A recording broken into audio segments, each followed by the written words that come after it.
mo yun? Grabe kayo. O, sino lumaban? Kaya nuno yung send na? Bablapin ka rin naman, bablapin yan. Ngayon, Depende alam lang ko na. sa'yo, ate.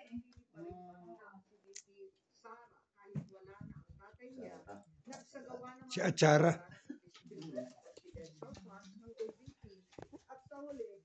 Galing pala nung si Lolit, no?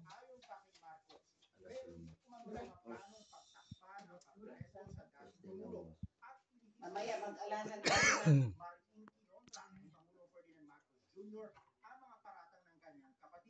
Everyone's entitled to their opinion. I disagree. Iginiit naman ng senadora na wala siyang intensyong guluhin ang gobyerno at wala silang alitan ng Pangulo. Wala tayong pagnanais mag-destabilize sa Pilipinas. Marami na tayong problema. Ngunit ang katotohanan ay kinakailangan mangibabaw sa lahat. Kailanman, hindi kami nag-away ng ating kapatid. Yung mga Andun na. yung Send ko na sa kanya.